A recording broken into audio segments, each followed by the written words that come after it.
Hello Capricorn, Sun, Moon, Rising, and Venus signs. Kumusta kayo? Sana po ay nasa mabuti kayong kalagayan.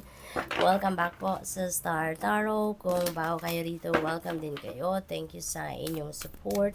I truly appreciate it. God bless you all. Tingnan natin ang mga mensahe ninyo for today. We have chaos and conflict. Capricorn, maaring ang iba sa inyo dito magulo ang sitwasyon na kung nasaan kayo ngayon. This could be conflict between another person or conflict with a group of people. So this could be family situation or work situation, no? Or maybe with your person. Baka may hindi kayo pagkakaintindihan ng inyong person. Maaari din ang iba sa inyo dito, internal ang conflict na to. Baka yung gusto ng isip ninyo, yung dinidikta ng isip ninyo sa inyo ay hindi yun ang gusto ng puso ninyo. Hindi nag-a-agree ang damdamin ninyo. May ganon, no? So siguro, meron kayong desisyon na didesisyonan sa ngayong kinakaharap ngayon at hindi nag-match, no? Yung bulong ng puso ninyo sa bulong ng isip ninyo, no? There is also synchronicity sa energy na to. We have number 33. Number 33 is a master number. So I suggest you please look up for the meaning of master number 33 po for more guidance. Okay? We have poised. Ayan, Capricorn. So, you know pretty much, where you are heading. You know pretty much kung ano yung gagawin ninyo. Kasi baka meron kayo ditong ay naririnig ko business venture. So siguro meron kayong pinagpaplanuhang business venture, no? And buo na sa isip ninyo siguro kung anong gagawin ninyo, paano ninyo i-roll out, kailan, yung mga ganon, no? So possibly yung conflict na to for some of you, baka with other people, with the people around you, no? Maaaring ganun. Kasi sa poised energy, sigurado na kayo dito kung ano yung gagawin ninyo. Sigurado na kayo kung ano na malinaw na yung plano ninyo dito sa poised energy. So what else? We have blessed. Wow, Capricorn, napakaganda, bonggang-bongga naman itong mensahe para sa inyo. This is amazing things coming your way. Merong magagandang pangyayari dadating sa buhay ninyo sa ngayon. Maraming magagandang ganap sa buhay ninyo. Maraming blessings ang paparating in various areas of life. At meron tayong master number. We have master number 22. At I suggest you please look that up as well, no? Master number 22 and master number 33 for more guidance, okay? We have to be fair. Ayan. So, may decision making siguro na kinakaharap kayo ngayon, Capricorn. At ito, kailangan din dito ng pagbabalanse. Kailangan dito ng pag-iisip, no? Para mahanap ninyo yung tamang desisyon na will be fair, na magiging patas para sa lahat, magiging beneficial hindi lang para sa inyo kundi para din sa mga tao sa paligid ninyo, no? Fork in the road, ayan, no? So this is related to this to be fair energy.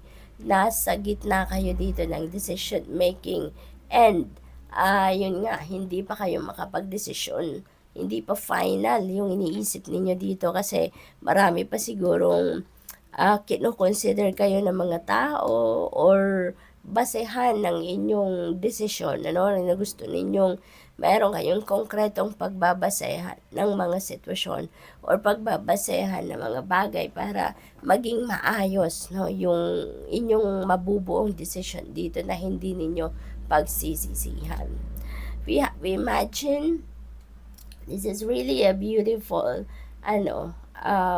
reminder para sa inyo, Capricorn, kasi sa energy na to parang naghihintay na ang divine universe doon sa pagtulong sa iyo sa pagkakataon na gusto kanyang tulungan. Naghihintay na siya ng go signal ninyo kasi maaaring ang iba sa inyo dito paiba-iba, no? Paiba-iba yung iniisip. Baka kunyari kahapon iba yung pinagdadasal ninyo, iba yung gusto ninyong, iba yung hinihingi ninyo, tapos ngayon iba na naman. nung isang araw maaring iba rin. So baka hindi kayo consistent, no, sa kung ano yung gusto ninyong mangyari sa buhay ninyo. Iba, marami siguro kayong ideas, no, at yung parang nalilito na siguro sa inyong divine universe. So, ano nga ba talaga ang gusto ni Capricorn? Kaya this is a ano sa inyo, reminder sa inyo, no, Capricorn, na isipin ninyong mabuti, figure out, no? Alamin ninyo sa sarili ninyo, siguraduhin ninyo sa sarili ninyo kung ano talaga yung gusto ninyo.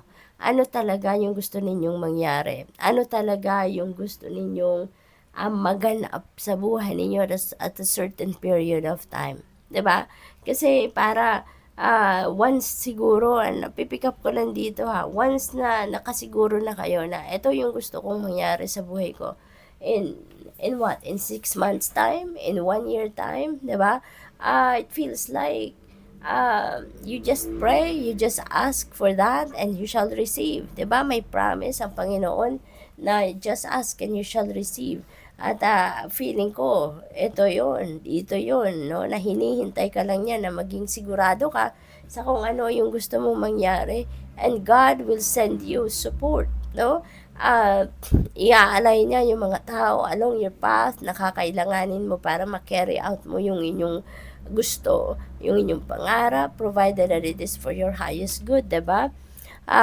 Resources will be sent to you. Kung anong kailangan mo, that will be sent to you. Kailangan mo lang na maging sigurado ka sa kung ano yung gusto mo, no? What else? We have observer. Ayan. So, siguro din, ang related pa rin ito dito sa to be fair and fork in the road.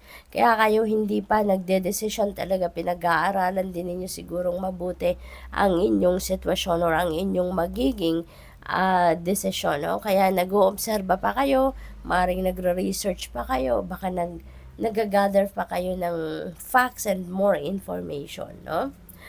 We have 21, clean it up. Ayan. So, panahon din para mag-release, para mag-let go, no? Para sa iba sa inyo. Hindi lang yung physical space ninyo or workspace, living space dito yung inyong lilinisin, but it feels like this is you cleaning up your life.